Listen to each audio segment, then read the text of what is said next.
You wake up on a Saturday morning in 2012, go to turn on the TV, watch the usuals, Dance Academy, Deadly 60, but there's a new show, Detentionaire. Sure, I'll watch it. 12 years later and you're making this video about it. Isn't it weird how things work out? Anyway, welcome to part 1 of the Detentionaire deep dive. Thanks to Old Warrior Productions for this idea. Honestly, I loved this show when it came out. It was a nice refresher from the usual cartoons that were airing at the time. Not that they weren't amazing in their own right, but Detentionaire had a thorough plot with fleshed out characters and a mysterious element to it, so it was really cool. Going back and watching this was really fun. It did take a lot longer than I thought, but it was worth it. I really enjoyed it. So each episode that I go through, I'll have a little pin board with the main plot points and how they connect and stuff like that. But yeah, enjoy.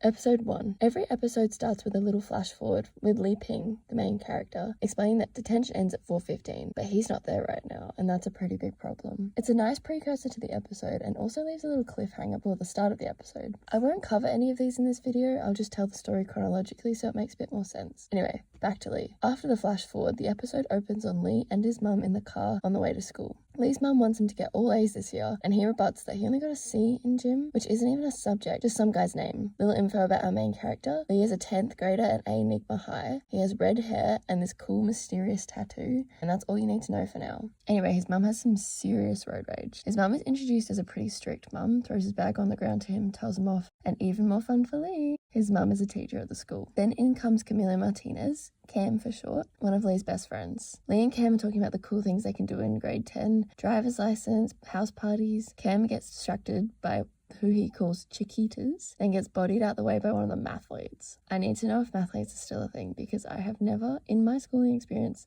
or anyone else I know, encountered a mathlete. Is it just an American thing? Someone enlighten me, please. We see a few of the cliques at this school as they walk through the hallway. The skater guys, who I'm pretty sure one of them is definitely voiced by Chris McLean. The goths with guy liner. And just before interacting with the glamazons, who are the cartoon copy of the plastics, we see Li's other best friend, Holger. Holger is my favourite character in this series due to his absolute absurd unseriousness. It shouldn't be funny, but it is. He's Swedish, I think, and I can't probably convey his Holgerness in words.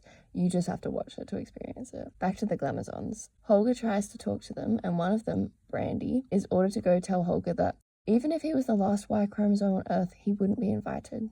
Absolute burn. In class is an announcement from the school news, hosted by Tina Kui and the icon himself, Chaz Monoranian. Li has a huge crush on Tina, and Holger reminds him, and the whole class, that Li wants to do kissy times with her. Tina is talking about the mysterious disappearance of the old principal, and that now they're getting a new one, so you have to be at the gym to see him. So Cam, Holger, and Li head to the gym, but Li is absolutely busting from drinking too much soda. Out steps a cyborg Principal Barrage, and he says, "Listen up, you snot-nosed, baggy pants wearing maggot-covered puddles of vomiting dyed puke." That is an entrance. The roast is even longer and I cut it. This is Principal General Barrage, and he is the new principal. He also has a crazy eye that can do x-ray vision or some sort of thing. Li sneaks off to go to the toilet quickly, and while he's in the bathroom, he keeps hearing this repetitive buzzing or beeping noise. At the same time he's hearing that in the toilet, in the gym, music starts blasting, a huge stink bomb goes off, covering everyone in the gym, then chips fly everywhere and gallons of green paint cover everyone,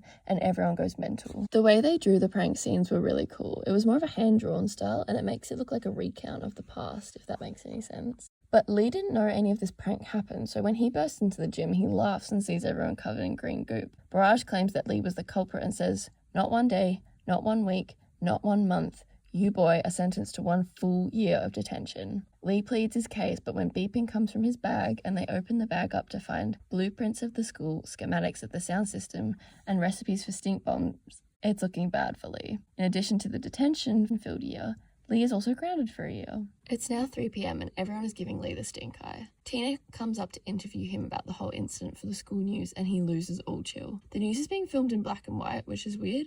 Holger thinks so as well, so he asks the cameraman about it, and he says that the other camera got wrecked in the prank, but he caught the whole thing. So Li races off to go try and find the camera in the gym, but he's too late. The robot cleaner's already there. Oh yeah, they have robot cleaners, by the way. Li Ping is yelled out of nowhere, and Brandy comes up and is like, "We're totally going out now because you're super cool."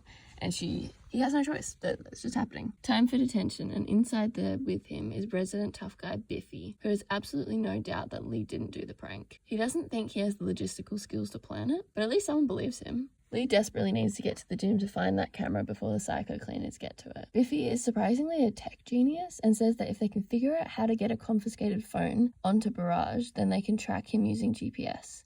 So they sync phones because apparently they have some super high-tech program on their phones and can do that. Lee sneaks out of detention easily because the teacher is chronically asleep. Lee sneaks out and has to avoid robot cleaners and his mum, but finally makes it to the gym. When he's in there, he sneaks around to find the cameras, but someone's already taken it. He bolts after the shadowy figure and a chase scene ensues. He grabs a skateboard to try and chase the person down, and he's also now being chased by robot cleaners. And also there's only a minute till detention, so it's not looking good for Lee. Lee gets the camera and makes it back to detention just in time before Barrage barges in. But the camera was smashed to pieces when Lee tried to avoid this guy, the red tassel-worm. He's the school's mascot, and many other things which we will learn. The day is over and Lee is uploading the SD card into his computer to try and find anything from the camera. Bingo. He found a blurry photo of someone's hand reaching into his bag. They have a ring on, and that's what he'll have to go by. Lee's gonna find out who did this and make them pay. Episode 2. Lee shows Cam the photo of the mystery person messing with his bag when Holger interrupts. He doesn't want to miss the super popular fun time day. They have a plan to rule the school since Lee is super popular now. The dream is quickly destroyed by one of the football players ditching footballs at Holger and Lee, who gets slammed into a locker. This is the main jock guy, captain of the football team, Steve. Back to the news with Tina and Chaz. Today is the day where the championship football team are holding tryouts for their team at 3:15. We got our first Chaz's Corner, where he ranks the current popularity of the kids, and Steve has a run for his money from Lee. Lee is in class ignoring the Chaz's Corner, rude, trying to get the image to a better quality, and when he does, he sees that there's a championship football ring and a red disgusting scab on the hand, which means that whoever messed with his bag was on the football team. Luckily for Lee, he can start his investigation into the football jocks because Brandy drags him over to their table at lunch and he's sitting with all the jocks. Steve tells him that someone stole his blanket, Bub, and he thinks it was Lee, so he is out to get him. Lee's back in detention as per usual and stressing, so he can't check scabs,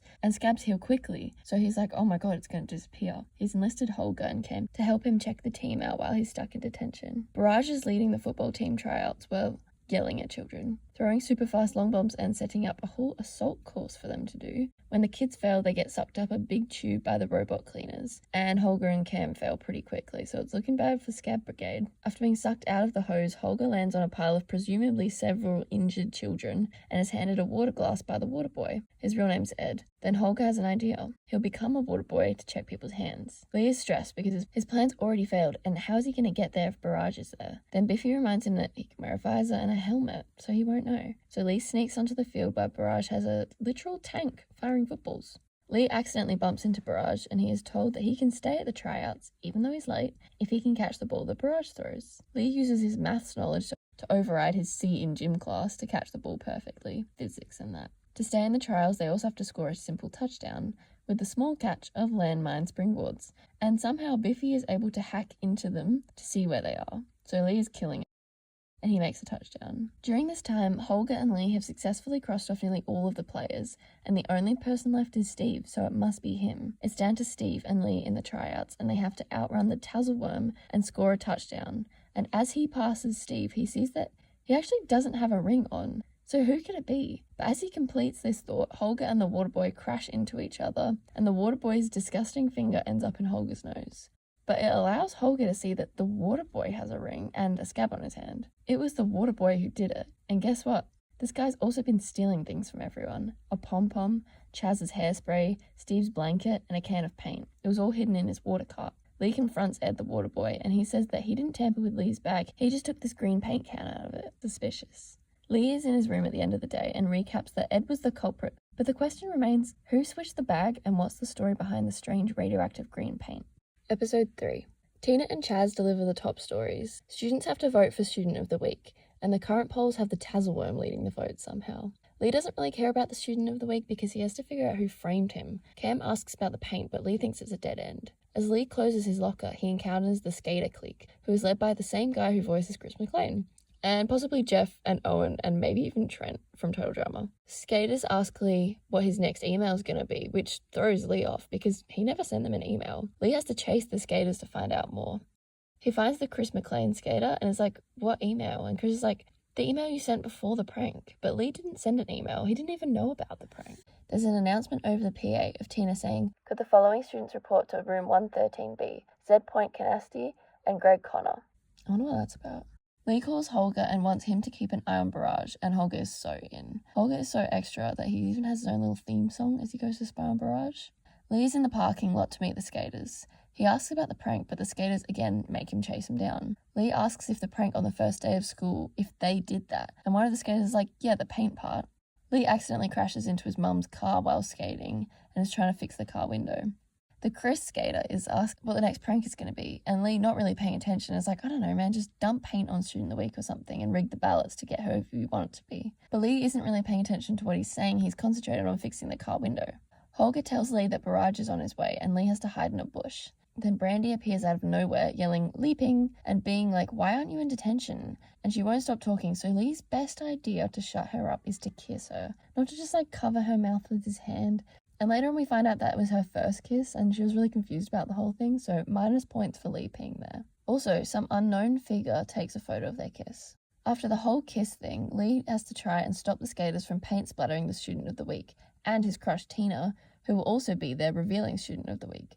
But he can't stop them because he gets thrown back in detention. In detention, we meet another one of my favourite characters. This is Rumple Kitty Cat, Biffy's cat, and he apparently just takes the cat to school. Biffy's made a little sweater for him.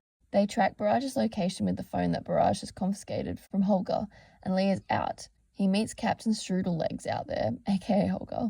They go over to the skaters who are next to a pile of paint cans and prank gear under a tarp, and Lee is trying to figure out who put these here when the skaters say that Lee had sent them an email with plans for the new prank and all the materials, but Lee didn't send an email. Lee asks the skaters to see the original email that he apparently sent, and he sees the blueprints for all of the paint parts of the original prank. Apparently the skaters only did the paint parts of the prank. Biffy texts the phone that Barrage confiscated to tell him to go to the newsroom to hopefully stop the prank in its tracks. But Barrage destroyed the phone, so Biffy doesn't know where he is. Then in bursts Barrage into the newsroom, and Lee has to hide quick. Barrage has X-ray vision and sees Lee, but before he can get to them, the skater tips a paint bucket on his head. Holger then sacrifices himself as a distraction for Lee to escape. Lee safely makes it back to detention in time. Close call. Back at home, Lee figures out that both the prank emails were sent from the same email address. Rad Circles at Enigma High. But who is that? Episode 4. Lee is trying to break into Rad Circle's email by guessing his password, by literally just guessing Rad 4 times. Cam's like, did you wash your hands before you high-fived me? And Lee's like, that's random. Yes, of course I did. And he shows Lee a very edited photo of Lee picking his nose. Cam says it was emailed school-wide, and Lee's like, oh my god, was it Rad Circles? But no, it was this guy called IP Freely at Enigma High. Holger wasn't sure if it was a fake photo or not, but is relieved when Lee tells him. In Holger's country, only the president is allowed to put their finger in their nose. Lee is frustrated about Cam just worrying about Lee picking his nose when Lee has bigger things to worry about. This is when we meet the mathletes. Lee asks them if they're still working on the same maths question that they've been trying to solve for 6 years. Erwin, head nerd, rebuts that they're going to win the $1 million to solve this problem, and without Lee. Why would Lee be there? Well, turns out Lee used to be a mathlete, and Erwin's friend, drama. Lee then realizes that Rad Circles could be Erwin, because it could be a maths term like radius and circles, so he has to try and hack into Erwin's laptop. The mathletes are in the library in their coordinated sweaters and laptops, which are kind of a sleigh. They all leave their laptops unattended to go solve the problem, and this lets Lee to try and use their computers. But Barrage busts in just as he gets close. Cam is in class and is trying to talk to Tina about the whole picking his nose thing, and Cam promises to give Tina the good insights to Lee's prank if he gives her answers to him. Lee is hiding from Barrage in the library and trying to steal the laptop's info, and the mathletes catch him red-handed. Owen thinks Lee is out for the answers to the theorem that they're trying to solve, but Lee confronts about being Rad Circles, but Owen denies it. Then a heavy hand clamps on Lee's shoulder, and Barrage says he doesn't care if they're singing the chorus of My Sweet Mustachioed Lady, what are you doing here? So Lee's off to detention. Holger calls Lee in detention because he wants to help. Holger is now Jorf Borf, super spy, and Lee gets him to head to the math room and pretend to be interested in joining the mathletes. Holger goes and starts downloading Owen's computer data, but he gets caught. Tina and Cam are trying to hack the school emails to figure out who Rad Circles is, and they run into this guy, Lynch, who says it ain't hip to be in here, here being the server room. Weird slang, but okay.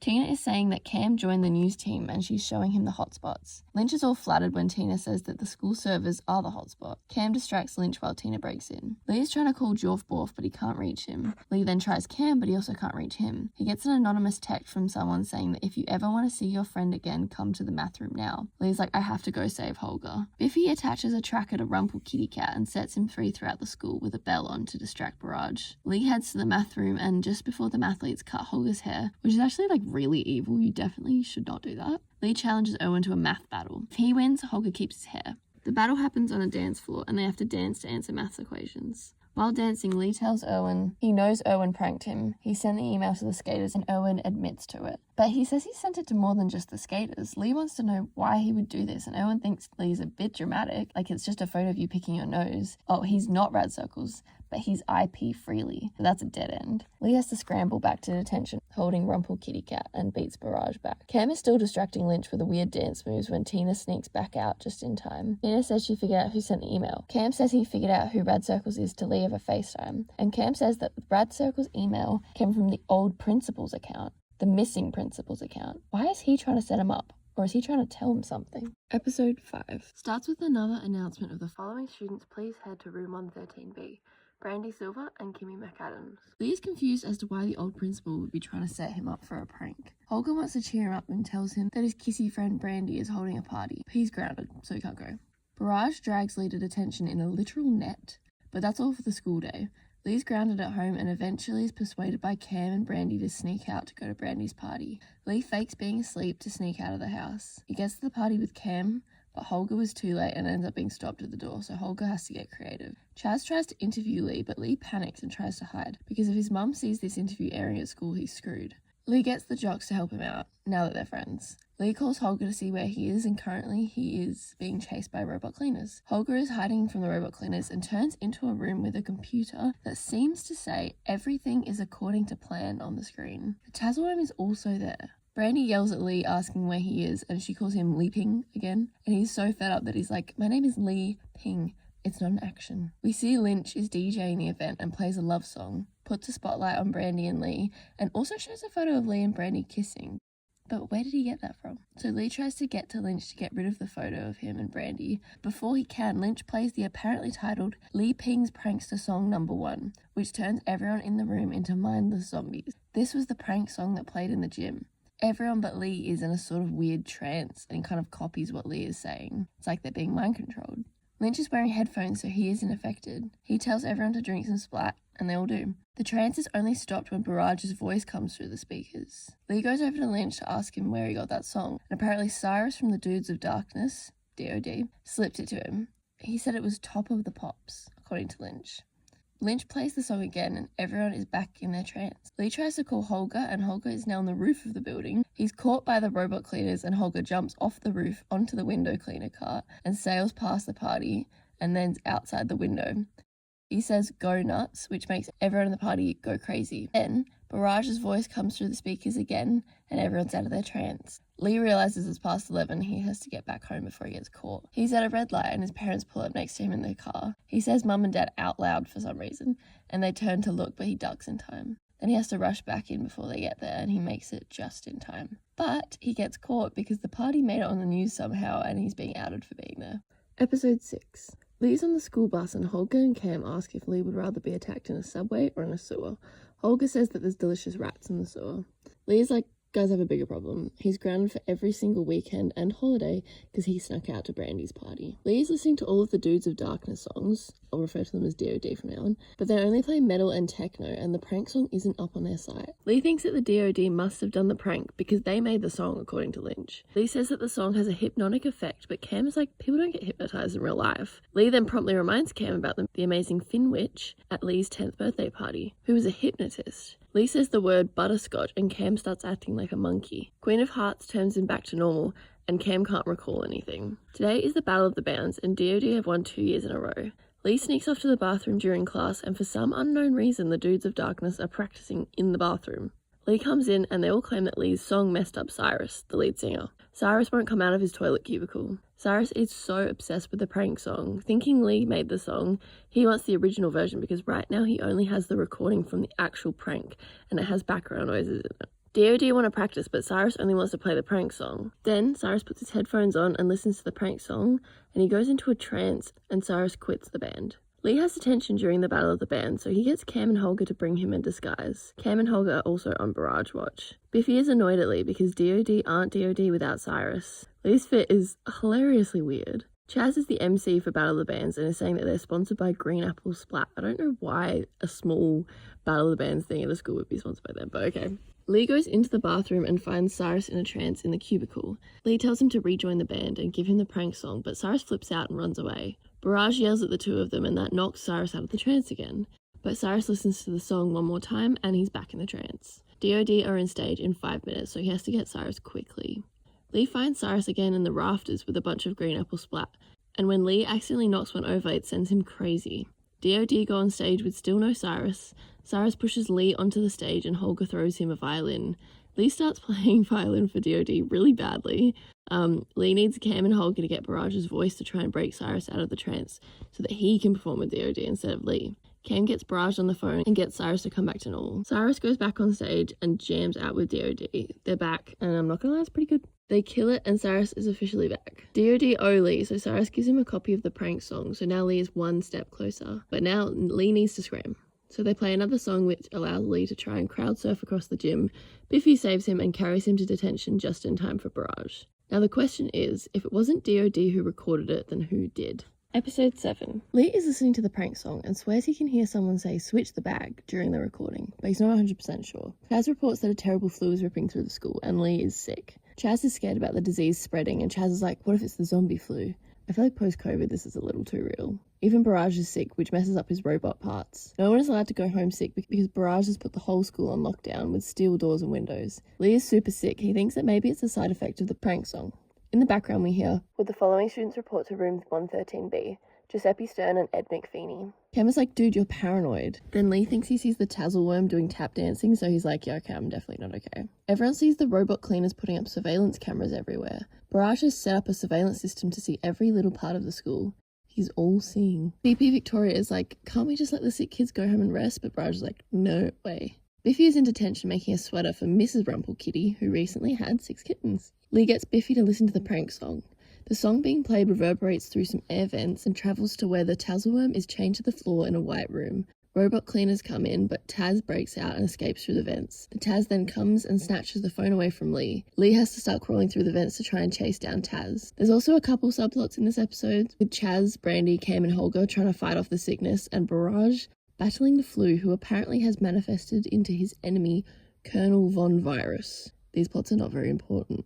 Back to Lee in the vents. He nearly runs into a fan and then falls down a pipe with Taz, and his communications to Biffy give out. Lee wakes up in a mysterious blue hallway and Taz starts talking to him in English with a moustache and a monocle. The Taz is telling him that he hates that song that Lee was playing. Taz goes to show Lee why he hates the song. Lee follows Taz in the tunnels and sees his dad amongst the weird robots. He sneezes and the robot cleaners start chasing him. Taz says he came to show him a room with a chair and a screen. It's a brainwashing room and then plays a video of the prank song in the brainwashing room. Lee is still strong on the song causing the flu theory, but the Taz is like, no, the song puts him in a trance. Nothing to do with the flu. Lee asks why it doesn't affect him and Biffy. Taz says they're both unbrainwashable, like how some people can curl their tongue out or not. Taz hands Lee a file, what he's been looking for apparently, the truth.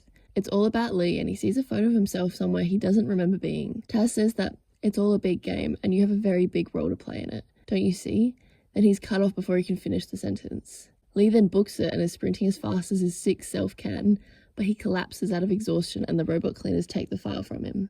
Lee wakes up in detention with no memory of how he got there. He tries to explain to Biffy, but Biffy is like, okay. Taz throws the phone back to Lee and Biffy agrees about the switch the bag line in the song.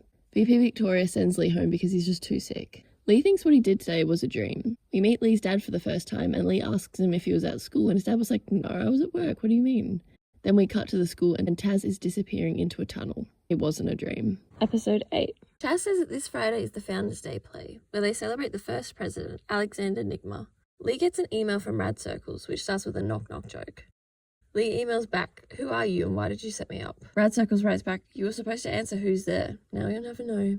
He replies back, who are you? Because Lee is frustrated. In detention, Lee is waiting for a response from Rad. Rad says, why don't we meet at play tryouts? Oh yeah. Right, you have detention. My bad. Lee calls Biffy to ask him where Barrage is, and he sees Barrage driving off. Chaz tries out for the play, and it's terrible. Lee sneaks into the gym to try and figure out who Rad Circles is. He texts Rad what part he's going to try for, and see if anyone picks up their phone, but everyone's on their phone. He then sends Rad the prank song so that when he checks his phone the song plays, but it doesn't work. Rad texts back saying, you almost ruined our little game. P.S. Watch out for Barrage. Lee tries to sneak out, but Barrage is like, you have to try it out. By the way, Lee is in a costume right now. He's wearing a fake beard. Lee bombs it, but But Barrage says El Beardo has a sense of not wanting to be here, so you get the part. Rad texts back, now you're stuck in the lead role and I can tell Barrage where you are at all times. Lee sends back, why don't you just tell me what part you got?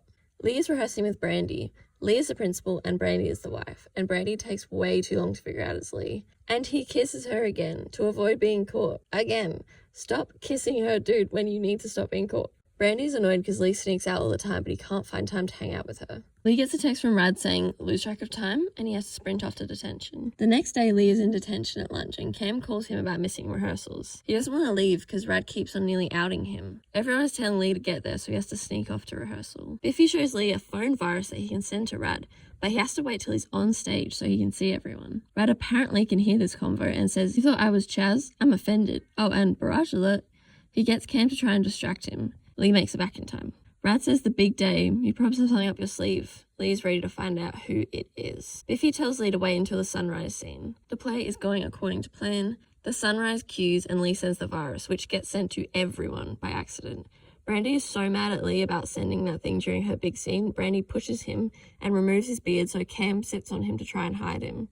Cam is also in a huge Tazzleworm costume. Lee has to sprint back to detention and Biffy has to kiss Brandy at the end. The crowd loves the play. Lee makes it back in time. Lee gets a text from Brad at home. Thanks, that was a fun game of cat and mouse. Let's play again soon. Lee texts back for the last time, who are you? How is he going to figure out who it is? Episode 9. Lee is driven to school by his mum, and Lee gets a calendar reminder for something that he apparently didn't put there. It's a weird number sequence, and he doesn't know how it got there. Lee says he always keeps his phone on him, except for the time that Taz took his phone. Cam's like, he left your phone number for you. That's so cute. What did Tazzleworms do on a first date? Holger suggests to go to ask the athletes because he wants to hang out with Greta, but Lee thinks it's a good idea as it's part of a code and they can't turn down a problem with numbers. Holger's asking the mathletes about digits. Owen reluctantly accepts. The mathletes think it's a pH calibration index, whatever that is. Lee doesn't think it's that though. Taz comes out of the vent and points at a locker. Then Lee realizes that it's a locker combo. He has to go down the forbidden hallway to find it. I don't know why this exists in the school, but fair enough. He gets to the locker and it's the only one that hasn't been destroyed, until the 15th graders punch it and throw him against the locker.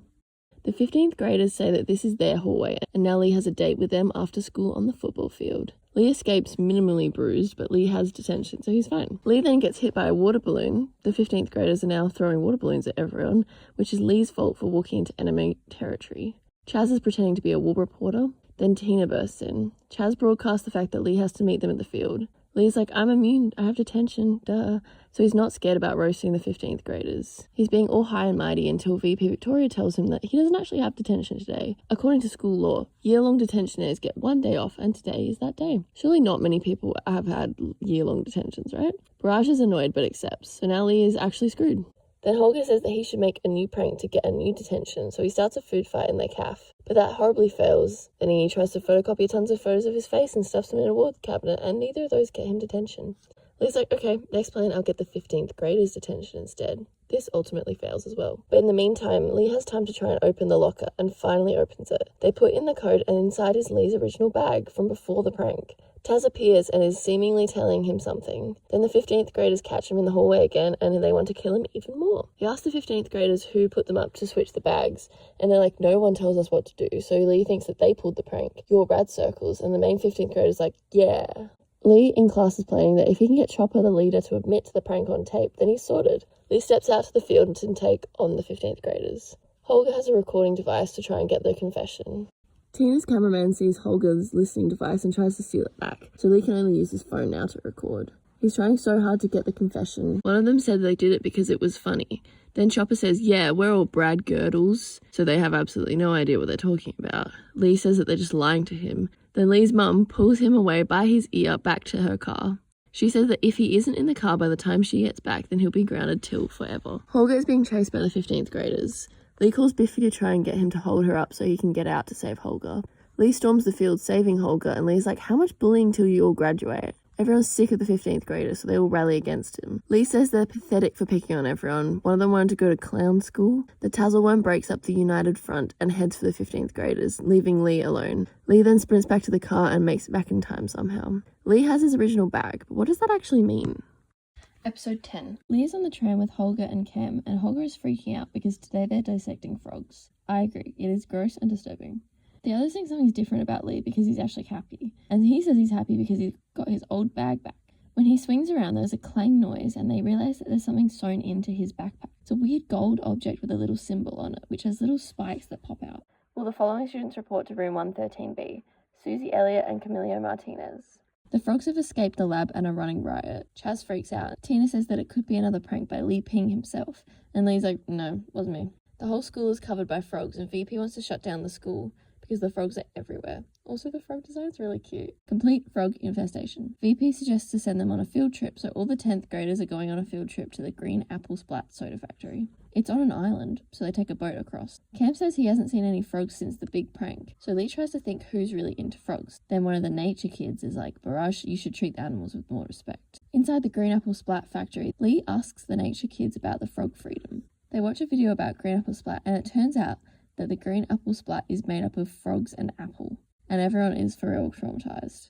The frogs swim inside a vat to get the colouring green. The guide tells them that there was a meltdown of the factory and it had to be shut down. Then it would happen again if someone pulled these levers. If there's a meltdown, the whole place shuts down and everyone's trapped inside dies or goes crazy from the fumes. If they go crazy, then they get trapped in room 13. The initial meltdown happened with a loud siren, red lights, and they ran, and that's when the new meltdown happens. So the place is melting down and half the class gets stuck behind a steel door. Back on the boat, Barrage realises that they have left some of the kids behind, and Barrage says, never leave a man behind. Tina freaks out because the levers were switched and the nature kids are the main blame point. Lynch thinks he found a way out through room 13, and so everyone goes through there to try and escape. Cam says that it smells like the prank in here.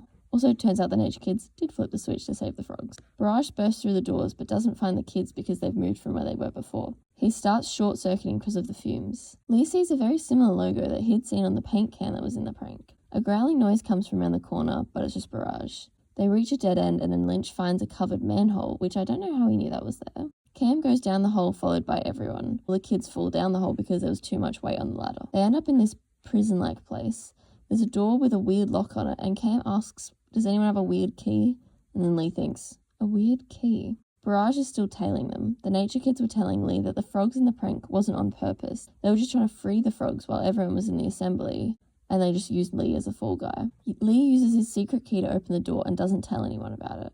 A weird cyborg tasselworm cuts Barrage's cord so he lands in the water, making him short-circuit even more. They all run for the door and Lee says that we have to save Barrage too, so they have to chuck him in a wheelchair to wheel him out. The weird cyborg tasselworms are chasing them.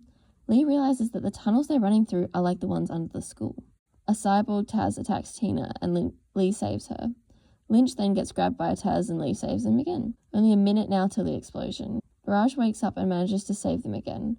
Barrage is back. 10 seconds till meltdown and they're all still running and then the place blows up. So they're running from rock collapses at every turn. They somehow make it out off the island through the tunnels. Barrage is proud of Lee because he saved everyone. Lee is pretty sure the gold thing's actually a key, and Taz gave it to him. But what else can it open? Episode 11. Super rainy day, and Lee's mum took Cam and Lee to school. Cam is literally the original where my hug at guy. Holger runs up and is all dry, and the others are confused. Holger says, you know take underground passage when air cries? Lee's like, you actually found secret tunnels? How? Holger says that there's also an entrance in the library, but he can't get through that way. We see a shadowy figure listening in on their conversation. Lee thinks that the key could open the library door. Also, Cam and Holger are keeping some sort of secret from Lee. Chaz and Tina are reporting on the top story that the debate team won or something, but apparently Chaz has found a bigger story. And he's going to unveil it on Chaz's Corner. Every time. I can't not do it. Just as Lee enters the classroom, the fire alarm goes off and everyone runs out. Except it's dead rainy, so how could a fire start? Lee gets a knock-knock email from Rad Circles and Lee is like, that's lame. Rad overhears him somehow and emails him that it's not lame. How can he actually hear him? The fire truck shows up and Barrage thinks that Lee pulled the fake alarm. Turns out it was Lynch that pulled the alarm. VP Victoria caught him red-handed. Biffy gets Rumple Kitty Cat to play keyboard and it is adorable. Lynch gets thrown into tension with Lee and Biffy, so now Lee's plan is kind of screwed. Lynch goes up to Rumple Kitty and she scratches him. Lee asks why Lynch did it, and he says because you're my hero for throwing prank. Lynch says it was a rush. Lee says maybe next time don't get caught. Lynch is like insanely dorky, and he wants Lee to teach him how to prank. Lee runs to the library in his short break. Tina announces the usual, would the following students report to room 113B? Holger Holgart and Skeeter Stevens.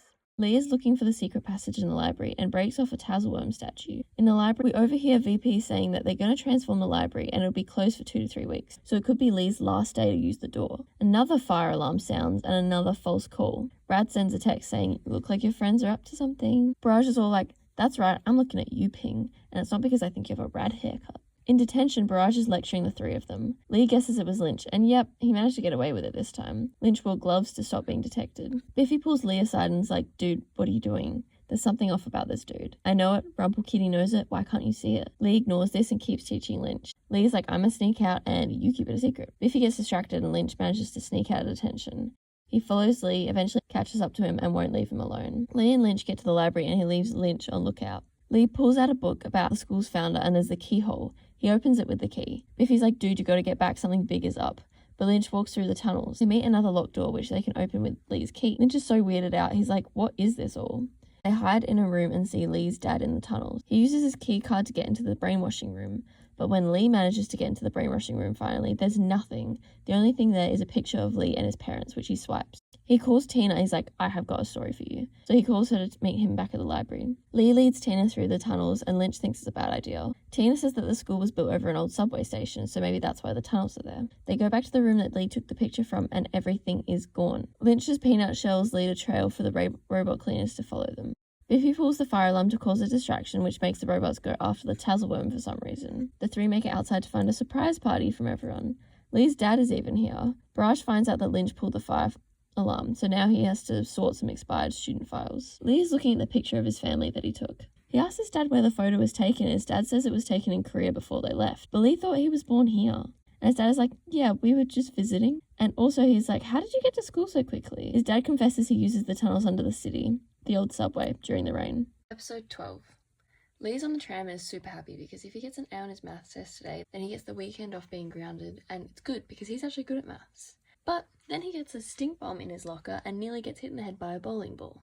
So his day's not going that well. In the maths test, Lee gets his paper and he knows he's going to nail it. Then his pen mysteriously vanishes and Erwin passes around a pen to get to Lee. And Lee is like, "I nailed that test." Then, once he's walked out, his mum storms out and is like, "Why did you turn in an empty page?" Lee's confused because he finished everything. What are you talking about? But turns out the pen that he was given was invisible ink. Obviously his mum does not believe him, but he has to try and figure out who did that. Why would someone do that to him? Then someone graffitis the words "Down with Lee Club" on his locker. We see a meeting of the Down with Lee Club containing Erwin and other people that hate him. Erwin gets a random anonymous video call from someone saying "knock knock" and it's Rad Circles. He seems to have some sort of voice modifier on. Rad likes the Down with Lee Club because he also hates Lee. He's seen the pathetic pranks and wants to help them do better pranks. And Rad wants to get Lee Ping expelled, which is confusing because later on, that doesn't make any sense. Rad knows that if Lee is busted for one more prank, then he's going to be expelled. In detention, Lee is like, maybe Rad did the stupid pen prank. Biffy nails it with the treehouse and the nerds, which is owned by Ed the Waterboy, and he's like, they're the Down with Lee Club. He sends Rumple Kitty Cat out there to spy on the treehouse. Rumple Kitty Cat attacks a crow, but escapes back to Lee. Lee has to gun it back to detention before Barrage catches him. They found out who was in the Down with Lee Club. In gym, Lee tells Cam that he has to try and infiltrate the Down with Lee Club. They need to pretend to have a big fight so it's believable. So they fake a fight in the hallway and one of the Down with Lee members ends up filming it. Rad roasts Lee about his red hair. He is hated on so much for his hair. The Down with Lee Club love the idea of adding Cam to the group, but Rad wants to run an experiment first. Cam is welcome to the club, and Cam has so many good ideas. He wants to know the real plan of what they're actually going to do. The mathletes are saying that at lunch they'll do 3 different pranks at the same time, so he'll definitely get in trouble. Mess with the cars, the football field, and the teacher's lounge all at once. Lee overhears this with the monitor that he's got, and he thinks, right, I'm on top of it, I know what I'm doing. Biffy hacked the surveillance footage and sees that Erwin's messing with Lee's locker. He's not messing with the football field or any of the things that they said they would. So he sends Holger to try and sort it out. And inside Lee's locker, they have found Barrage's metal leg. How did they even get their hands on that? So now, Barrage is chasing Holger, who has his leg. Another announcement? With the following students report to room 113B, Robin Raven and Brad von Chilstein. Holger is locked in the janitor's closet and stuck with the leg. The Down with Lee Club are like, what are you doing in the car park? And then they're like, where are you going? So Cam's not going anywhere. Lee crawls through the vents to save Holger, but Holger pulls Lee down and they crash through the door. Lee has the leg now and is on the run. Holger tries to juggle, but creates a perfect diversion for Lee to dump the leg and climb into the vent. He's safe. I'm slightly confused how the surveillance works at this school. Like, do they not still have video of Lee running around with the leg after Barrage put up all those surveillance cameras when they were sick. Lee confronts the Down with Lee club and says that they got him detention for his pranks and that's why they hate him. Then the nerd drops a bomb that they were working with Brad circles. Brad then sends Lee an email saying, "You survived this time, but you won't make it for the rest of the year." Who is Brad circles?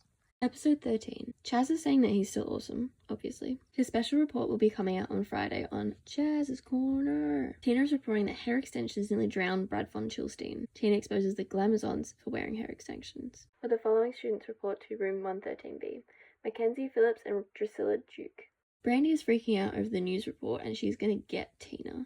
Brandy says that going on a shopping spree will help her feel better and that Lee has to come with her, but Lee has detention. Brandy then says that you'll also miss the revenge spree on Tina. Kimmy gets put in detention for bringing this weird dog thing to school. No, you cannot tell me that's an actual dog. In science class, Lee wants to warn Tina about the Glamazons' revenge plan. Brad von Chilstein interrupts by asking Tina to go to the mall with him after school. We learn that Brad von Chilstein, who I'm going to call Brad from now, is the son of Ace von Chilstein, who was a famous action hero. Lee is all bummed about him asking Tina to go to the mall because he's obviously way cooler than Lee. Cam's like, don't worry, he won't date Tina, but then Lee sees Brandy with Brad, so he thinks that they'll do something bad to Tina together at the mall. Lee asks Cam and Holger to help, but Cam has to babysit and Holger has his water boy job. Lee tries to warn Tina again and then inadvertently roasts her by saying that Brad would never date her unless it was a cruel joke. So it's not going well for Lee. Lee's in detention pacing around because he's worried about Tina. But Biffy's like, we always sneak out. But then in comes Kimmy, who also has detention, and Barrage additionally has put 2 hazmats outside the door. Lee and Biffy move aside and Lee is like, I gotta leave, and Biffy only agrees to stay with Kimmy if he gets Biffy the leaked DOD tracks. Lee calls Cam and we see him trying to control his psycho sister. Lee's on the tram and Barrage pulls up alongside Lee and he has to duck out the way to hide. Tina is talking to Brad at the mall. Brad says he's nothing like his dad and that Brad loves weird animals near extinction. Lee's at the mall and spots Brandy, so he has to hide. Brandy has a poison bottle in her bag. Brandy thinks that she saw Lee and Lee has to sneak into the emo guy's shop where he worked. But then Lee spots the bag that he originally had, or one that looks like the bag he originally had that got switched during the prank. He wants to get the CCTV footage from the store to see who bought the one that got switched with his original bag, because this is the only place in the city that sells them. Lee calls Holger to go try his luck with the CCTV. Lee gets a call from Rad Circles with a voice modulator on. He's like, you should be in attention. I hope no one tells Barrage. Then he hangs up. How does he know where Lee is? Tina and Brad see Lee, and Tina's like, what are you doing here? Lee pulls Tina away and is like, look, I saw Brandy before and she has a poison bottle, but Tina does not want to hear it. Barrage is also at the mall for some reason, and he's giving a random person a suitcase and says ping in his conversation at some point. Holger is in the shop with the bags and he's trying to get the CCTV footage. Holger's disguise isn't holding up too well and it fails drastically and he has to call Lee and Lee tells him to get Emo Joe out. Lee calls in a favour from the skaters to help distract Joe so Holger can get the videotape. Brad and Tina are talking and Brad wants to take a photo of Tina, so he tells Tina to step back and Lee sees Brandy above Tina, who is about to pour poison over Tina's head. Which, by the way, that is so messed up. Instead, Brandy accidentally pours over Brad's head. Tina is still mad about Lee, even though he saved her. He nearly confesses that he likes Tina, and then realizes it's 4 o'clock and he has to scram. He misses the tram, and if it couldn't get worse, one of the 15th graders pulls up on a motorbike, so not a good day for Lee. Turns out, though, the 15th grader was one of the ones that wanted to go to clown school, and Lee actually ended up helping him, so he drives him back to school on his motorbike. Lee rushes into school just ahead of Barrage, but he has to go a different way now because the robot cleaners have sealed the vents. Biffy uses Kimmy's weird dog thing as a distraction so Lee can slip back into detention. After school, Holger is watching the tapes to see who bought the other bag, and he sees that it was Cam. Cam is the one buying the other bag. Episode 14.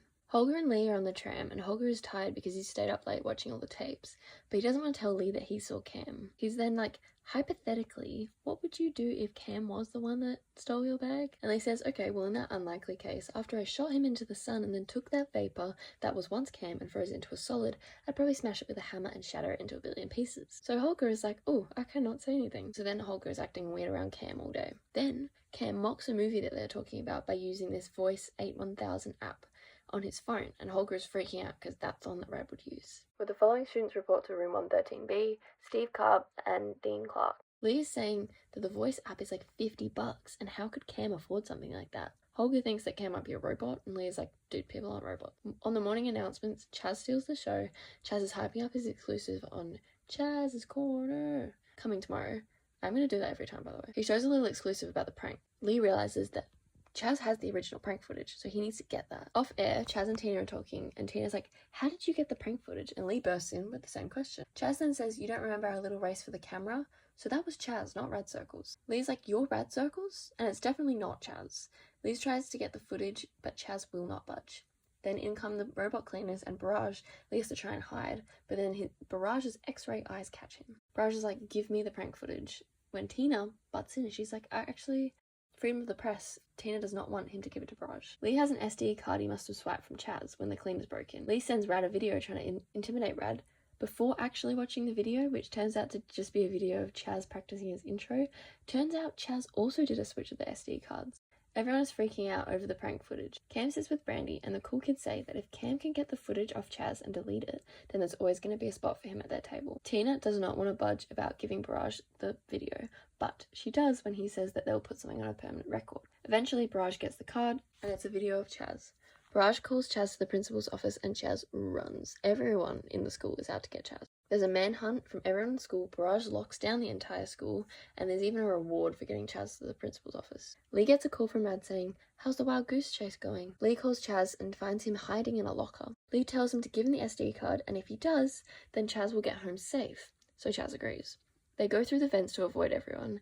Chaz and Lee sneak through the library and have to leave after being chased by robot cleaners. Lee is like, why don't we broadcast over the internet now, so it won't matter if they get the card or not. Lee starts the recording of Chaz, and Chaz's intro goes on for a while, which gives Tina time to recognize the room that they're in.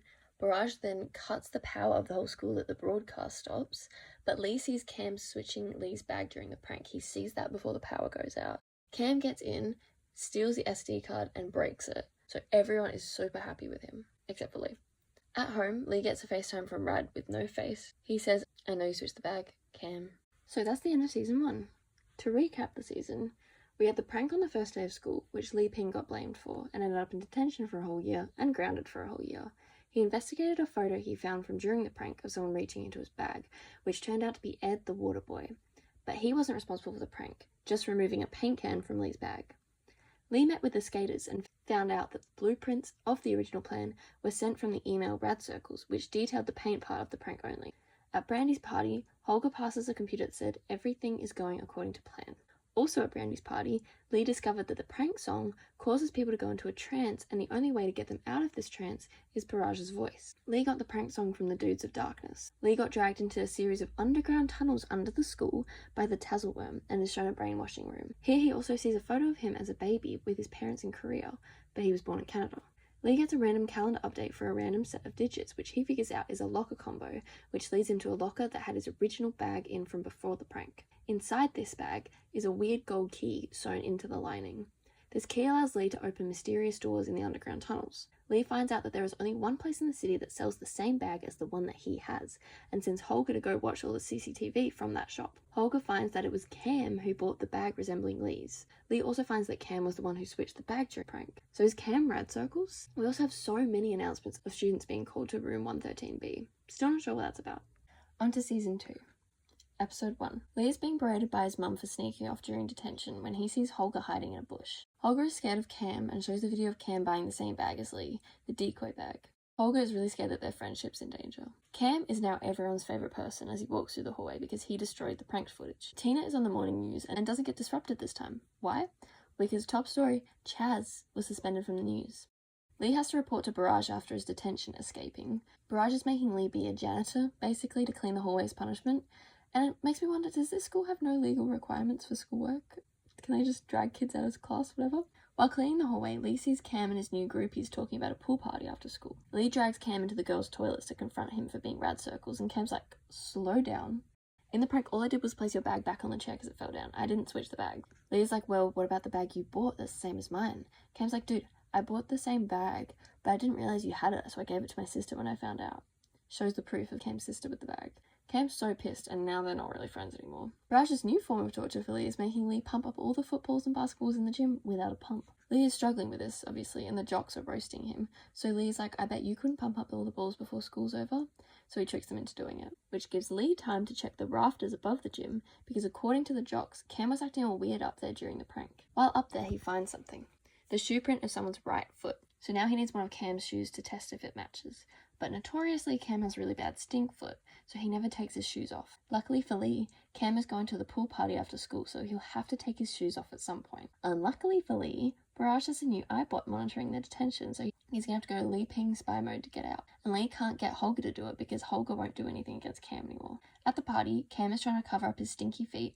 We also see Brad's dad, Ace, who is talking to Chaz's dad, and VP Victoria is there at a child's pool party for some reason. Lee sneaks into the party and confronts Cam. He sees VP Victoria, so he has to hide. Cam is about to rat him out, and so is Brandy. So Lee casually suggests a cannonball contest. They both jump in, Lee gets out and grabs Cam's shoe and books it. Lee is now nowhere near detention. He's in trouble. He misses the streetcar, and then VP Victoria pulls up next to him, so things just got worse.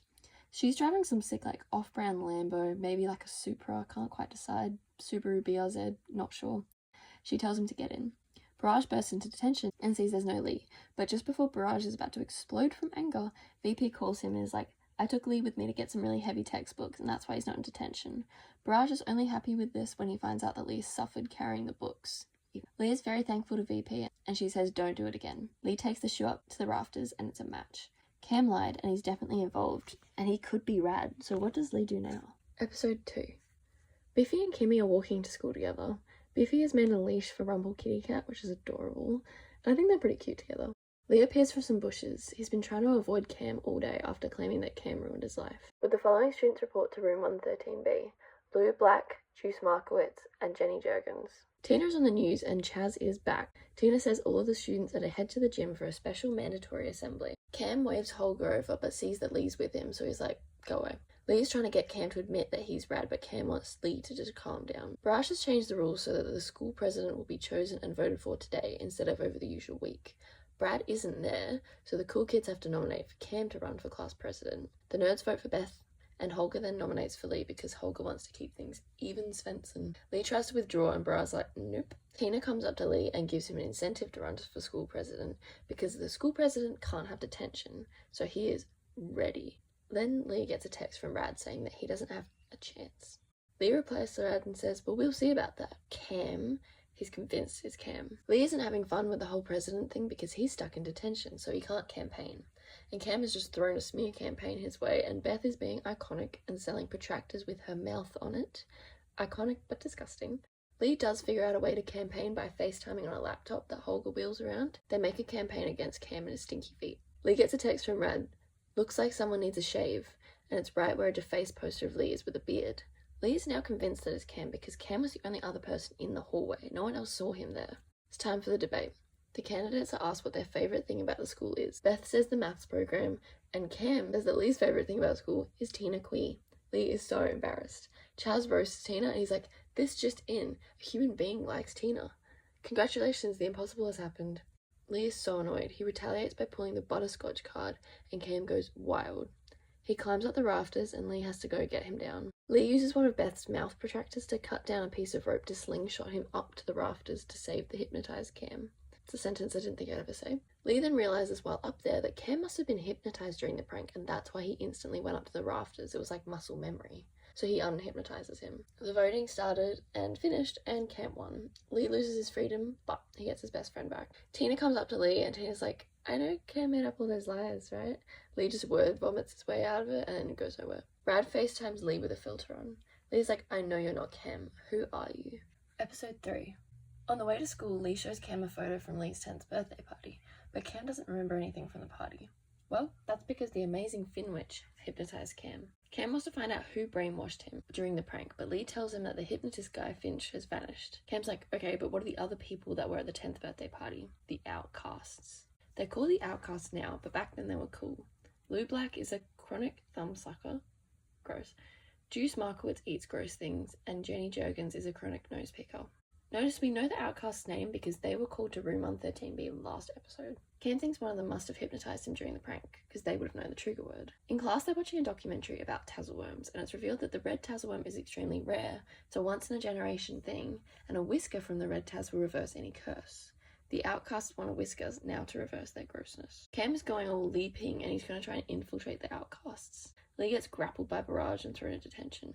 With the following students report to room 113B, Emmett McKinley and Lee Webster. Cam joins the outcasts, and they're like, why do you want to sit with us? No one wants to sit with us. Cam tells them that he can get a whisker from Taz because Lee and Taz are like besties. Cam then tells Lee that he has to go get a whisker from the Taz. Okay, thanks, bye. In detention, Lee asks Biffy if he can find anyone, right? Can you find the amazing Finwich? Biffy's gonna try. Also, Biffy is painting a very cute picture of Rumple Kitty Cat. I will always talk about Rumple Kitty Cat. I'm not gonna leave that out. Lee is off in the vents and gets to the outcasts.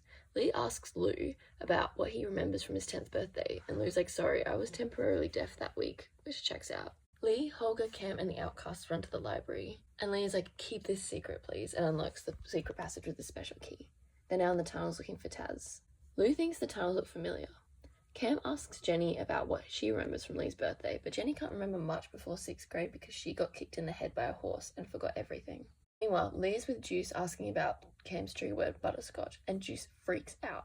Apparently he's scared of B words, so that cancels him out too.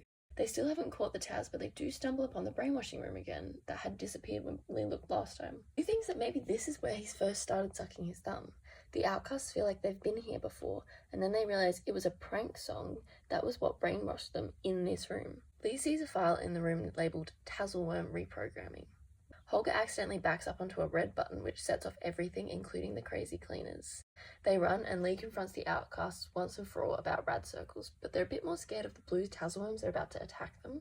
Luckily, the red Taz comes in and helps fight them off. They run from the blue Taz and end up in a weird room with a giant glowing pyramid with inscribed symbols on it.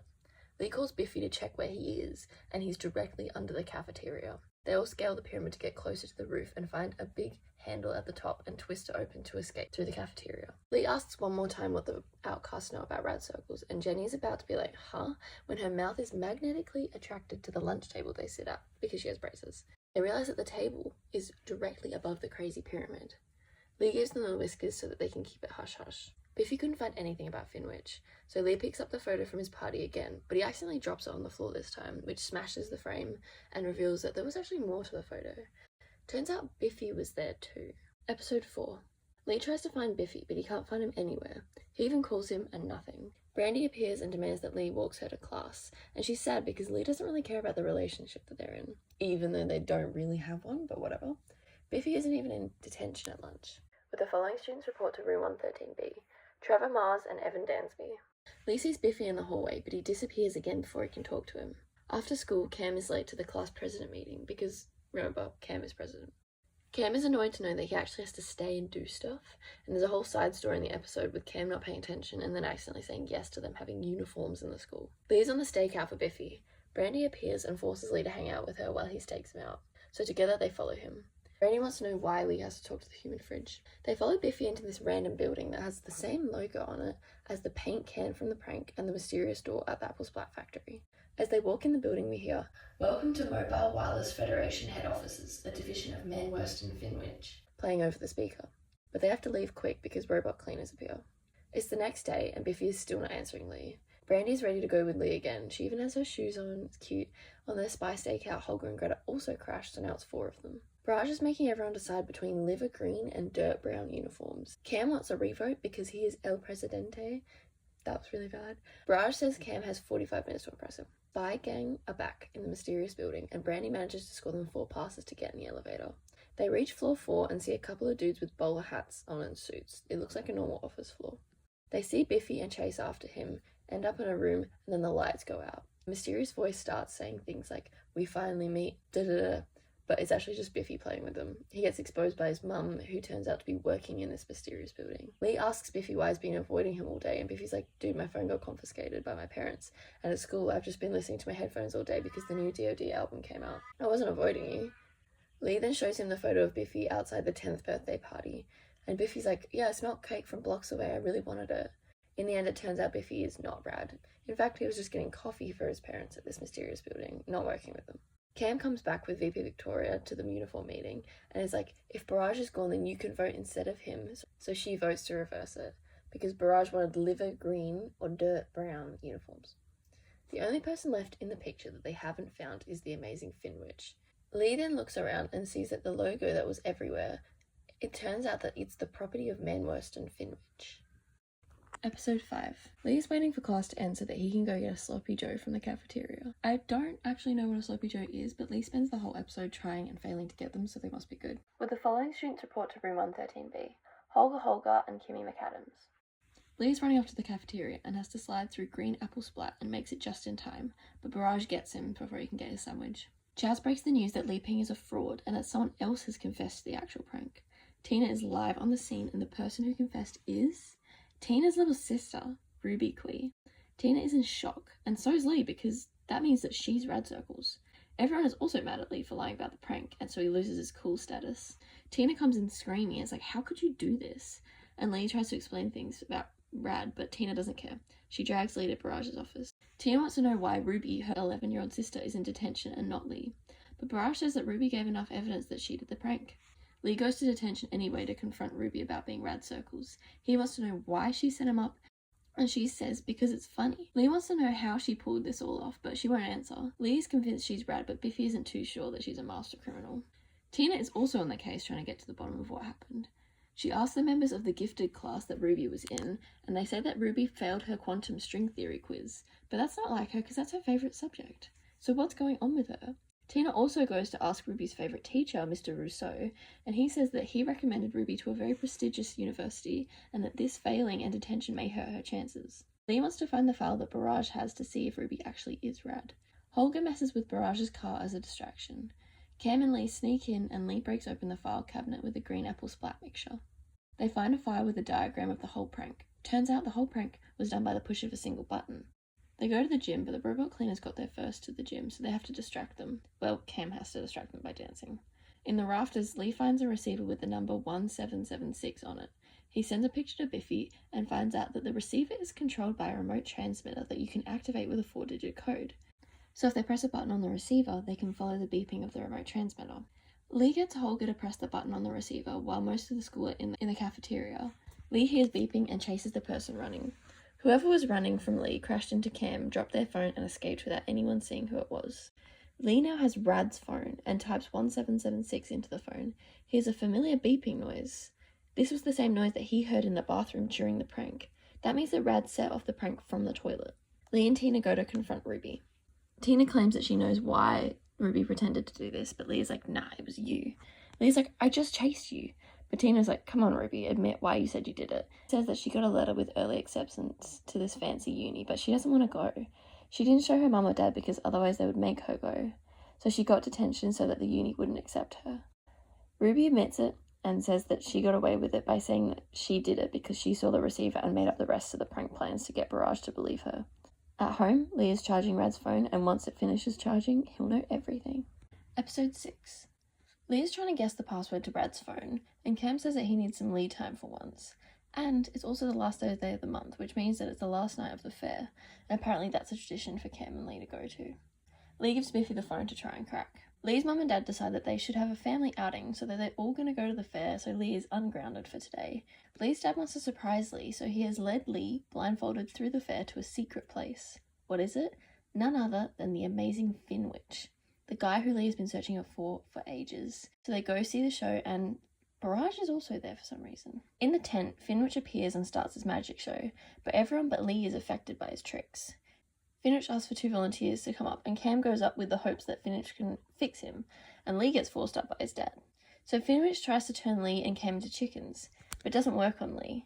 Then monkeys, still doesn't work on Li. Finwich freaks out over this and keeps calling Li Manifestum.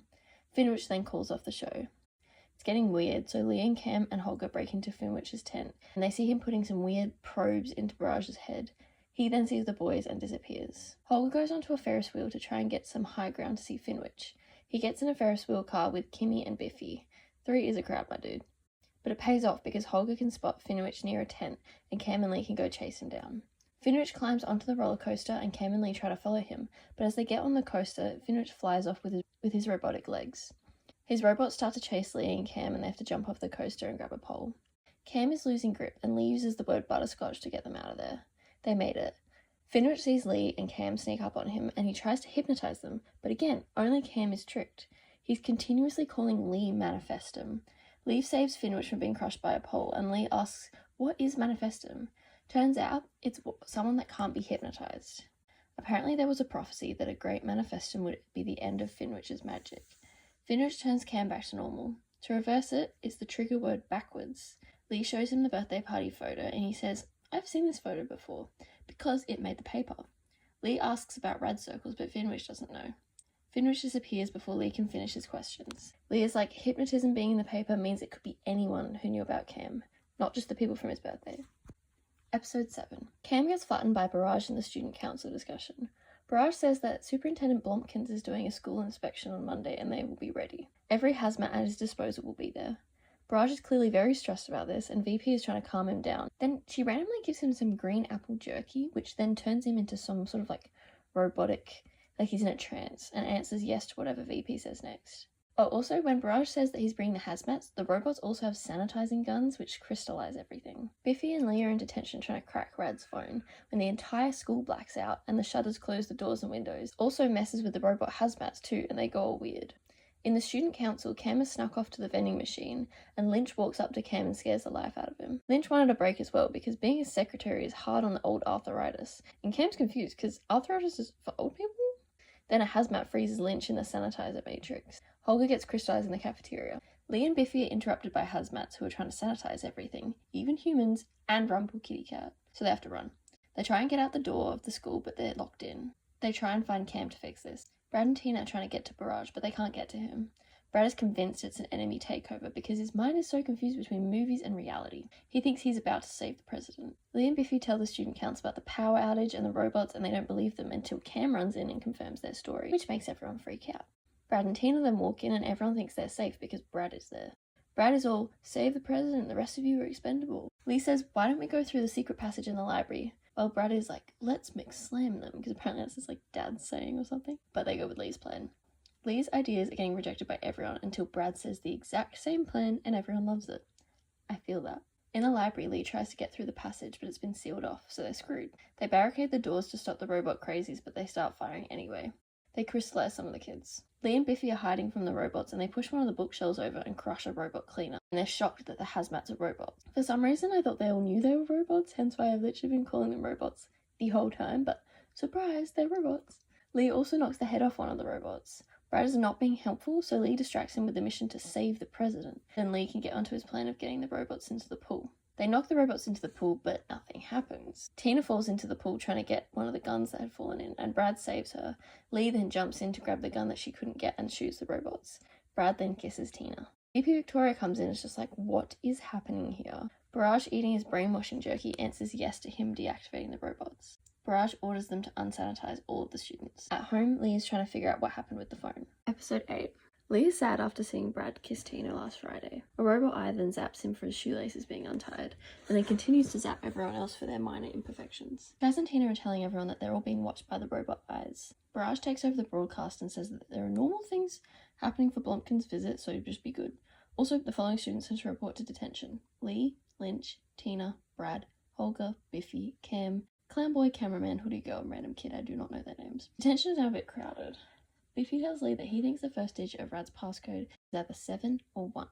Cam is now complaining because the president is supposed to be exempt from detention. Why is he there? Raj bursts into detention and tells the kids that they're all in there so that they won't tell Blomkins about the faulty robot cleaners, and then he just leaves them in there.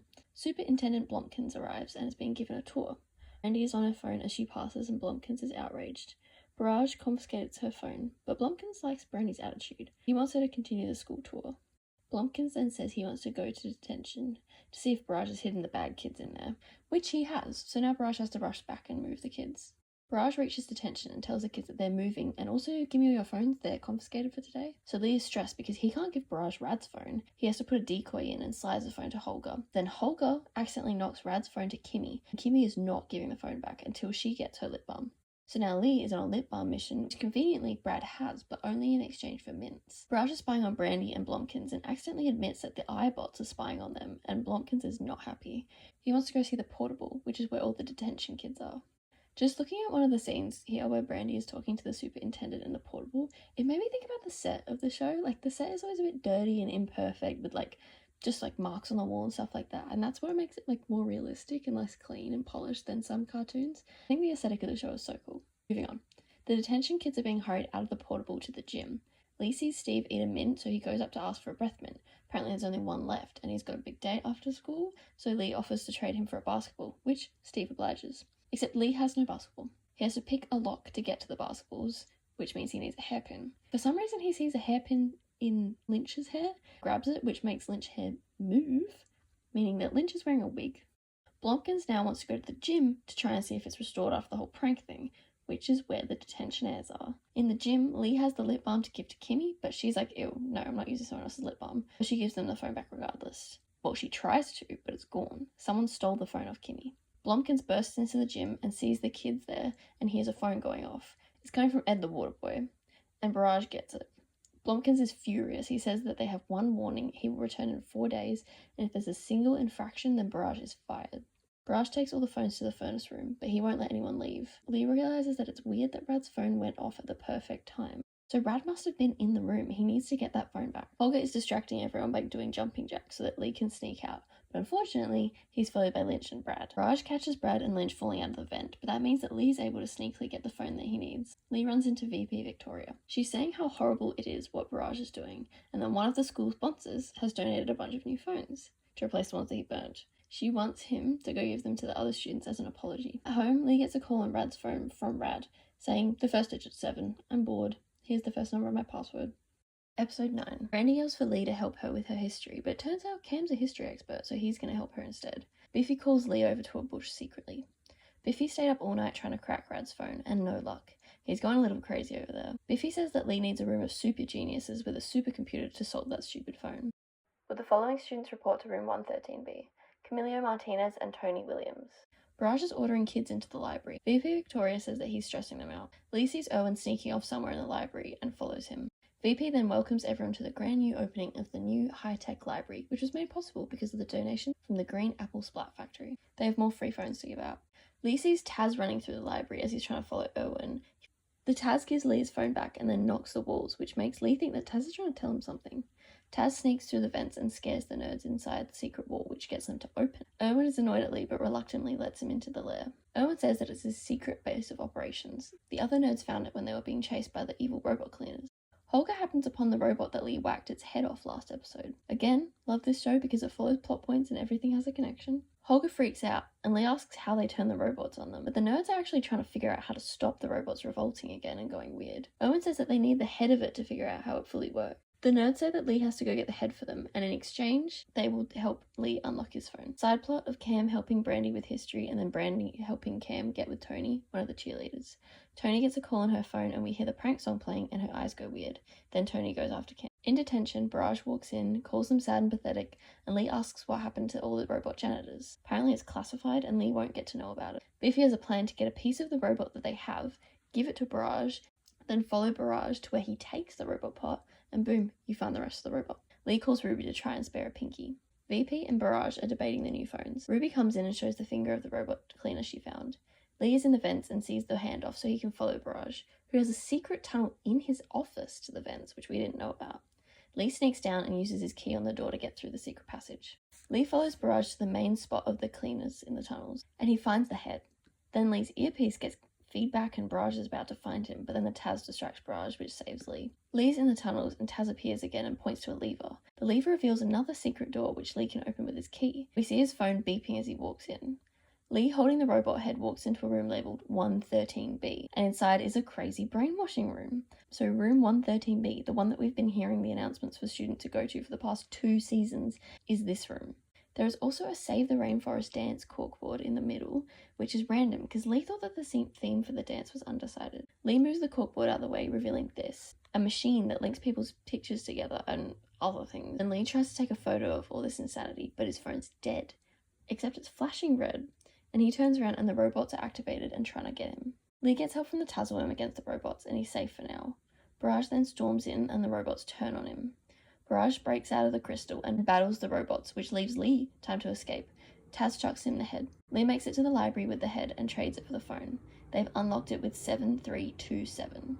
It was the radius circles theorem. Rad circles. Erwin looks at the robot head and sees a microchip and says that whoever was previously in control of the hazmats isn't anymore. Episode 10. Lee's looking through Rad's phone now that he's unlocked it and sees that Rad's wiped all of his personal stuff and replaced it with knock-knock jokes. But apparently there's a lot of teen-speak dictionaries, which is weird. Biffy suggests that he check the calendar since the call log and emails have been erased. Chaz and Tina on the school news have a special presentation about the dance. The dance theme will be decided by the students. The rules are simple. The kids get 30 seconds to pitch their ideas, and then they all use their phones to vote for their favourite. They pitch You Choose, Tina Talks, Me Snooze. That's what Chaz said. Lee finds something in Rad's calendar, a calendar event 5 days before the school year started. Lee pinged to meet Principal Worst in room 113B. Biffy thinks Rad must have tricked the old principal into a meeting with Lee, who pretended to be him, and then poof, the old principal vanishes. Lee was being set up even before school started. Rad really hates Lee. Lee finds more calendar events, one to meet Coach Pummel and another Miss Lobb, the drama teacher, who are the other two missing teachers, and both of them say to meet in room 113B. So they ask, what's up with room 13B? Lee doesn't know, but they're going to find out. Biffy and Lee go to check out the mysterious room 113B. 113B is just a janitor's closet, and there's a random painting on the wall. Biffy doesn't think this is a normal closet. Biffy pulls a mop down expecting a secret door to open, but he just gets splashed by mop water. Am I High reference there with the mop? Lee is still searching the janitor's closet with no luck, and Biffy sees on Rad's phone a bunch of Green Apple Splat apps. Who's that obsessed with Splat? Then a calendar reminder pops up for Rad to meet with VP Victoria in 10 minutes, and they have to go and warn her before she goes missing like all the other teachers. Lee finds VP Victoria and tells her the story about the other missing teachers being kidnapped. Lee leads VP down the secret tunnels with a secret key. Tina gets a call from her phone, then Brad comes up and suggests that Tina and Brad do a Save the Rainforest themed dance. Weird, that's what we saw on the corkboard. Lee and VP are in the tunnels, and Lee sees the red Taz, and he's like, oh, we're friends, it's fine. But then the Taz attacks VP. Lee and VP are being chased when they run into Barrage's cleaners. VP says, seriously, what is going on here? Then Lee has to explain the brainwashing room and all of these things, but they accidentally go into a room full of cleaners instead of the brainwashing room. They're trying to find the way out, and VP says, I knew something was going on ever since Barrage was principal. VP Victoria says that she knew Barrage from before, and the missing teachers, or should I say Dr. Pummel and Dr. Lobb, they're doctors. Lee wants to know how they know each other. Apparently they all used to work together at a top secret government research program, and General Barrage was in charge. They were all so close until it apparently all went horribly wrong. Brad and Tina pitch their Save the Rainforest dance idea. Holger gets a mysterious call and then wants to go to the dance with Kimmy randomly. VP says that maybe Barrage is trying to cover up the old project by eliminating us one by one. She says that Barrage is super powerful, and if we try to confront him now, he'll get rid of them. So she says stay safe for now and we'll expose Barrage during the school inspection with Blomkins. Time to vote for the dance, but everyone gets a call before the vote on their phones and they all unanimously vote for the Save the Rainforest dance. Lee is confused because that's exactly what he saw on that corkboard. Lee is confident now that he has an inside link. Episode 11. Lee is talking to Cam, and Lee won't get off Rad's phone because he's trying to figure out who Rad is. Cam's annoyed because he doesn't have his phone anymore after breaking and playing Disgruntled Pigeons. I miss Angry Birds. Lee still can't figure out who Rad is. Lee then sees VP talking to Lynch, and she waves. Lee thinks that VP could help him clear his name. Holger then completely walks past them on his phone and walks over to the Glamazons. Kimmy is also on her phone, and she actually talks to Holger. They're a thing now. Everyone's really confused. Lee asks Holger about his new Kimmy obsession. Tina is telling everyone on the news about the new theme for the dance. Chaz thinks, who cares? Who's going with Chaz? That's the most important thing. Find out on Chaz's Corner. Lynch signals to Lee to sneak out of class and follows him to the tech centre bit of the school. Lynch says, call me Mr. Techie Wecky. And Lee says, I'm alright. I'm okay. Just a note, Lynch is really obnoxiously eating some peanuts here. Anyway, Lynch brought him here because he knows about rad circles. Lynch gets to see all the emails in the school, and he's been tracking the old principal's emails. Lynch says it's weird that the missing principal would keep sending emails, and especially to Lee. Lynch is trying to find out where they're coming from. He just needs a source. And Lee's like, well, perfect. I have Rad's phone. So Lynch plugs it in. Lee calls Biffy, and Biffy's all weird because he's got his wisdom teeth taken out, so he's out of commission. Then back to Lynch, and oh my god, a virus got downloaded on the phone, and the phone exploded somehow. But Lynch still managed to find that the emails are coming from the abandoned Green Apple Splat factory. Would the following students head to room 113B? Holger and Kimmy McAdams. Lee is running through the hall with Lynch on his tail, and Lee wants to find his friends, but Lynch is just like, no, it's okay, you just go with me. He finds Holger and Cam. Holger and Cam are being all weird after getting a brainwash phone call, and they walk off, so now it really is just Lee and Lynch. They get to near the Green Apple Splat factory and realise that there's no ferry till the morning, but Lee tries to open a manhole instead. They go down into the tunnels. Lee thinks it smells like green apple splat down there, and Lynch is personally offended by this because he loves green apple splat. He loves green apple splat. Lee asks about why Lynch was talking to VP this morning, and he says that she was mad at him for spilling splat on her shirt. That's why they were talking this morning. Then a blue Taz appears, but instead of attacking them, it ushers them somewhere. Lynch slips climbing, and Lee saves him, but we see a notebook or some sort of thing fall out of Lynch's pocket. Lee thinks it's kind of weird that they fixed the ladder because the last time they were there it broke, and who would have known it was broken? Lynch thinks it must have been rad circles. Lynch stops and says that the emails came from in here. Lee walks into the room that he points to and the door closes behind him. Then outside, he can hear Lynch saying, "What are you doing?" And then he starts yelling because he's being attacked by a Taz. So Lee is now locked in this room. Rad appears on the TV with a pre-recorded video and does his normal knock knock. He says, "Enjoy your new phone. Oh, and if you get hungry, there's plenty of Sprite to drink." Cam is still trying to reach Lee, and he says that he's stuck between a rock and one of those other rock places. He then tries to play Disgruntled Pigeons on Holger's phone, which leads him to break it. Lee is looking through the ingredients in the food room that he's stuck in and finds a bunch of things to make a makeshift explosive. He melts the door lock off and bursts out. He has to run from the blue Taz down the manhole where they came through, and he sees a wallet that Lynch dropped, which is the thing that had fallen before. Lee can't reach anyone again. He's looking through Lynch's wallet to try and find something, and it turns out that he has his dad's wallet for some reason. His dad looks so much like him, but he was born in 1934. And they even have the same name, so Lynch must be a junior. He finds his address and turns out his dad owns the Green Apple Splat Company. He goes to 76 Beavertail Drive. He's there and has to avoid Barrage, who's also there at the same time for some reason. Barrage turns on stealth mode and breaks into the house. Lee sneaks in the house after him looking for Lynch. He walks into a random bedroom, steps on Peanuts, and then quickly hides under the bed to avoid Barrage. He looks on Lynch's computer and sees a video of Lynch's voice with Brad's FaceTime appearance, and then it all clicks. Lynch was in the bathroom during the prank. Lynch took a photo of Brandy and Lee kissing. Lynch crashed into Cam and lost his phone, which Lee found. Lynch DJ'd Brandy's party and kept playing the prank song. Lynch locked him in the room. Lynch destroyed his phone. Lynch is rad circles. Above Lynch's desk is also a bunch of paper with the words "knock knock" on it, just plastered all over it. There's also some weird things going on in this episode with people who would never talk to each other, asking each other to dances, which is all part of the brainwashing thing. Lee gets back home and gets a call from Cam, and Cam's like, "I was trying to call you all day." And he tells Cam that Lynch is rad circles, and that he thinks that he's working with Barrage. Episode 12, which is a part 1 of The Dance, so it's a two-parter. Lee skateboards into school and sees Zed, and he asks Zed, "Have you seen Lynch?" And Zed's confused because he has no idea who Lynch is. He goes up to DOD and he asks about Lynch, and nobody knows who Lynch is. Tina and Chaz are on the news, and the top story is tonight is the big dance. Lee sees VP Victoria, who's on her phone, and she talks to Lee, and when he asks her about Lynch and the brainwashing tunnels, she has no idea what he's talking about. VP goes back to Lee and says, "You should join the creative writing group. Cool story." Barrage takes over the news and says that no phone's going to be allowed because Superintendent Blomkins is visiting, and anyone caught with their phones will be expelled immediately. Also, the dance is cancelled. Tina then comes up to Lee after hanging up on her phone, and then she says, "Who is Lynch?" No one remembers who Lynch is but Lee, until Biffy appears and he says that he's also looking for Lynch, and Lee is so relieved because someone knows who Lynch is. Chaz says, for the first time, "With the following report to room 113B, Camelia Martinez and Brandy Silver." For the first time, Biffy and Lee actually clock this. They think, "Oh my god, that's the crazy room where people go missing," and they finally hear it on the announcements after it happening all year, so they're going to go investigate what actually happens in room 113B. VP Victoria tells Barrage about how ridiculous his decision is to cancel the dance, and she tries to give him the jerky that gets him to agree to everything. Barrage pretends to eat this.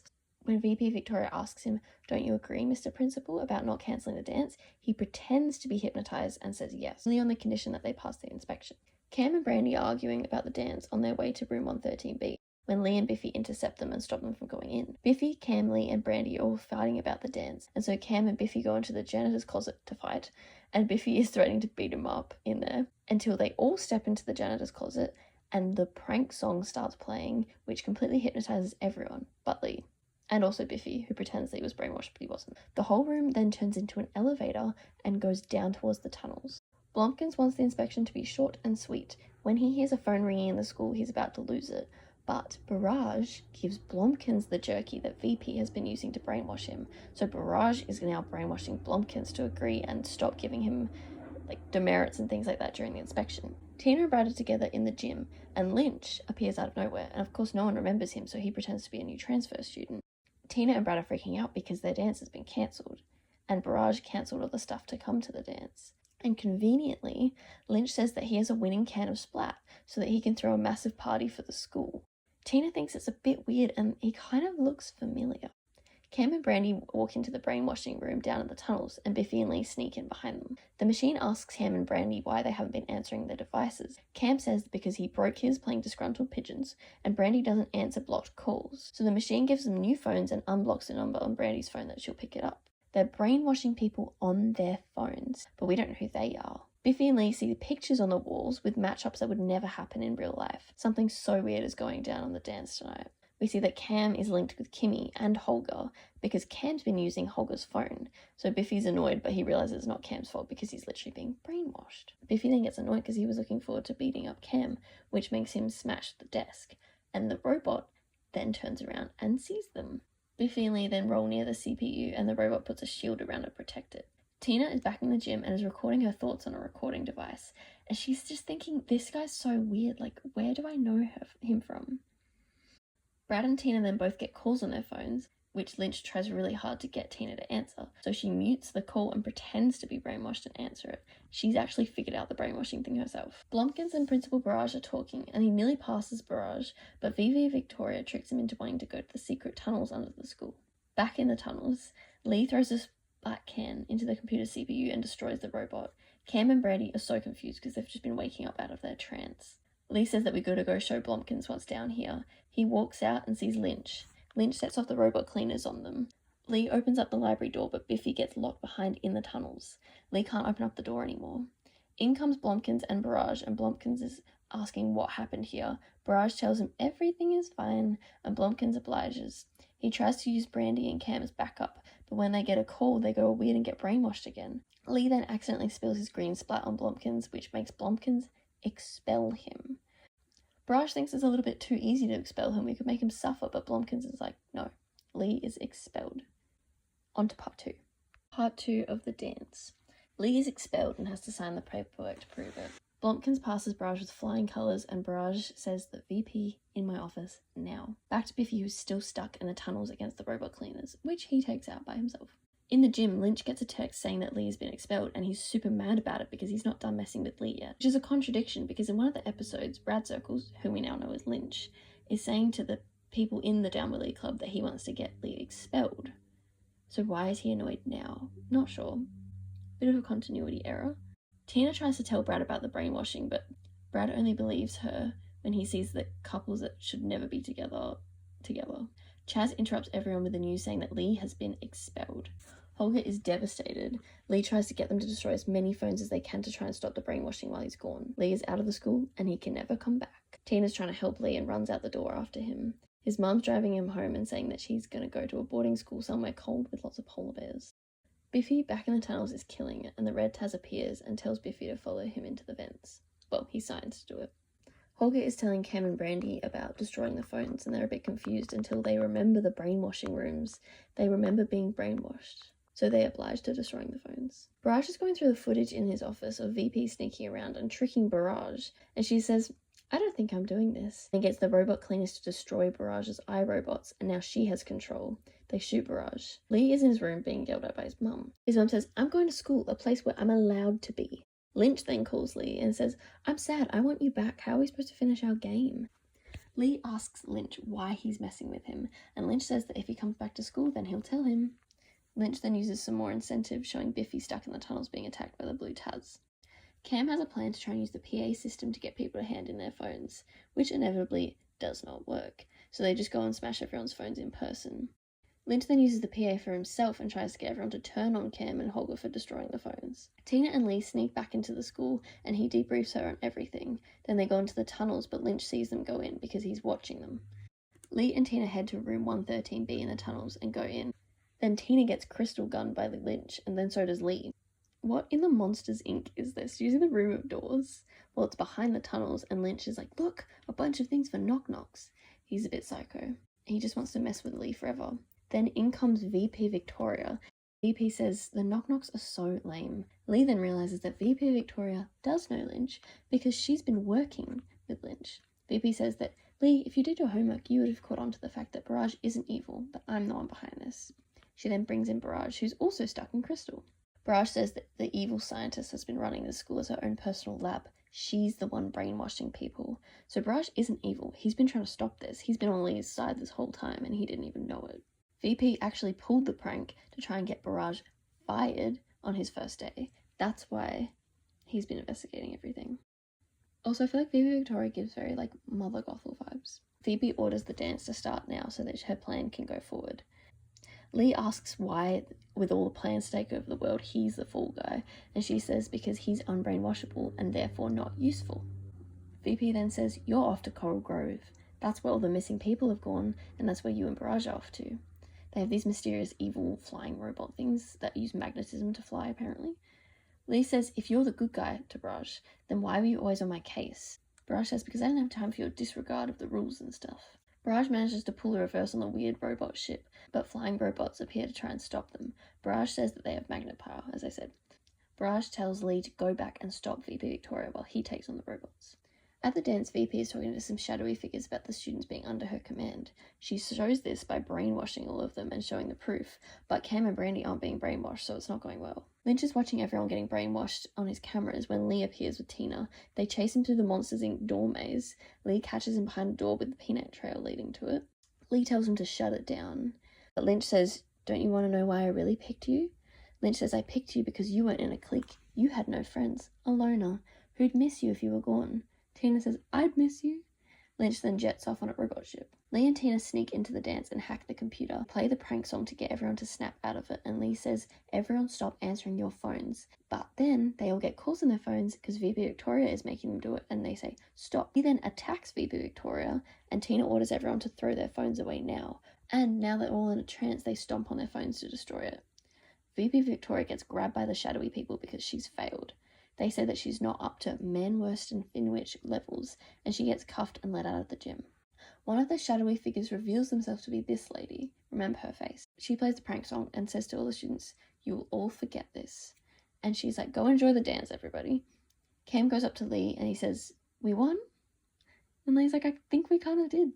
Then at the end of the episode, someone pulls a lever and cliffhanger. So, to recap season 2, finally found out who Brad Circles was. Lynch Weber. We're not 100% sure why Lee was the fall guy, but Lynch does say that it's because he was not in a clique, he didn't have any friends, but we're not 100% sure if that's the real reason. VP Victoria says that it's because he's not able to be hypnotized. And oh yeah, VP Victoria is the real villain, with Barrage being the real hero. And to make it even weirder, there's a group of shadowy people who seem to be in charge of whatever VP Victoria was trying to do, so who knows what's going on there. Anyway, I hope you guys enjoyed. I will be trying to make another part. If anyone likes this video, I will make another part with the last 2 seasons. But yeah, I hope you liked it. Like and subscribe if you did. And yeah, this sort of thing's really fun to make.